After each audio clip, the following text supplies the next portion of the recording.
Assalamualaikum dan selamat pagi murid-murid. Berjumpa lagi dengan cikgu pada pagi ini. Hari ini kita akan tengok tajuk Pendidikan Kesihatan tahun 2, unit 9, Kamu Bijak. Kamu bijak. Bijak apa? Mari kita lihat. Apakah kita bijak? Okey, kita hendaklah katakan tidak jika orang yang kamu kenali atau tidak kenali mengajak melakukan perkara yang tidak berfaedah. Okey, mari kita lihat macam mana kita hendak menjadi seorang yang bijak mengatakan tidak kepada yang pertama, orang yang kita kenali, memang kita kena katakan tidak. Dan yang kedua, kepada orang yang kita kenali, tetapi orang yang kita kenali itu mengajak kita melakukan perkara yang tidak berfaedah. Kita kena bijak mengatakan tidak.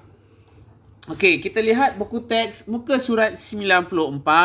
Okey, mari kita bincangkan muka surat 94. Situasi pertama, orang yang tidak dikenali. Okey.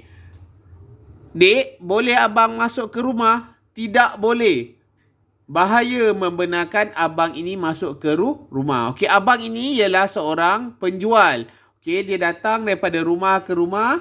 Tiba-tiba yang keluar daripada rumah ni budak murid, budak kecil. Jadi dia kata, boleh dia tak abang ni masuk ke rumah?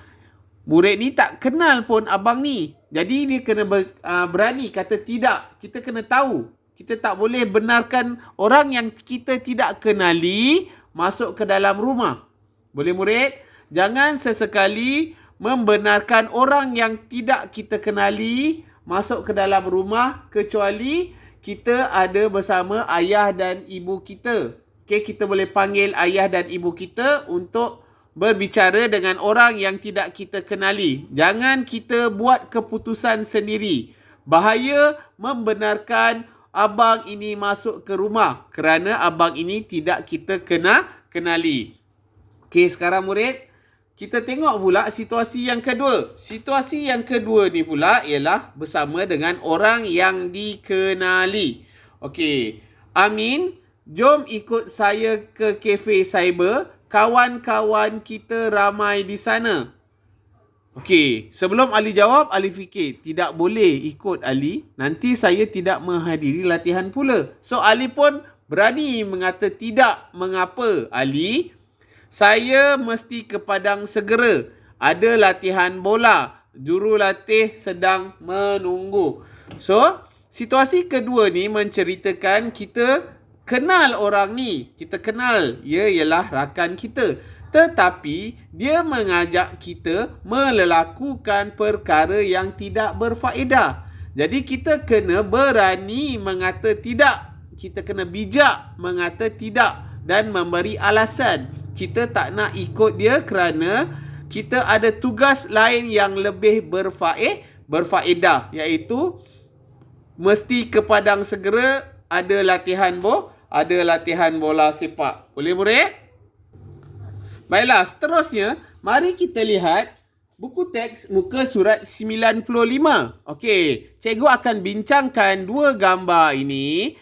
Berdasarkan situasi di bawah, bolehkah kamu menerima pelawaan mereka dan katakan mengapa? Okey, cikgu akan bincangkan dua situasi ini. Lagi dua situasi ini nanti cikgu nak kamu berikan jawapan kamu dan tulis mengapa. Murid boleh rujuk buku teks muka surat 95. Baiklah, kita tengok yang pertama. Berdasarkan situasi berikut, bolehkah kamu menerima pelawaan mereka? Mengapa? Okey, gambar pertama ialah gambar abang postman.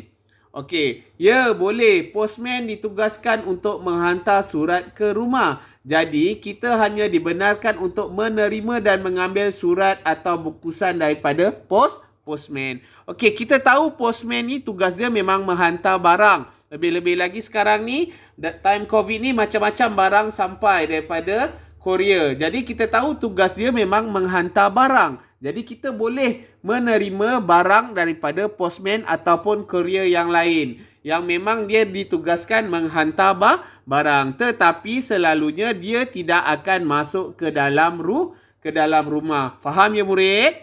Kita boleh menerima daripada orang-orang seperti ni. Tetapi kita tidak boleh mengajak dia masuk ke dalam rumah. Okey, situasi kedua.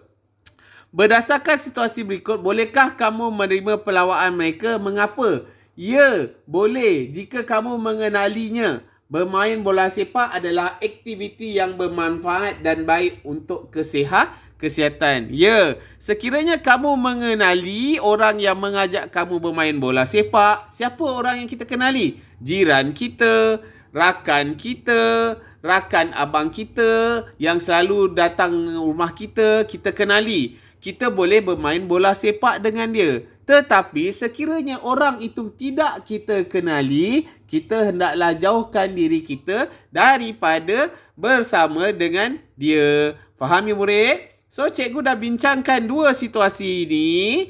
Okey, cikgu nak kamu berikan cikgu pula situasi, terangkan cikgu mengapa dua situasi ini sama ada boleh tak ataupun tidak boleh. Boleh murid? Okey. Dua situasi ini yang mana situasi pertama bersama dengan peniaga di tepi jalan. Okey, kita boleh menerima, okey, sebab kita membeli daripada orang peniaga di tepi jalan ini, tapi sekadar untuk menerima apa yang kita beli sahaja. Okey murid, cikgu bincang sikit Yang seterusnya gambar wireman. Okey, orang datang membetulkan elektrik. Sekiranya ada orang datang mengaku nak membetulkan elektrik, boleh tak kita menerima dia masuk? Okey, kita kena rujuk orang dewasa. Okey, nanti murid terangkan ya soal situasi ketiga dan keempat. Boleh murid? Okey, jaga diri, jaga kesihatan.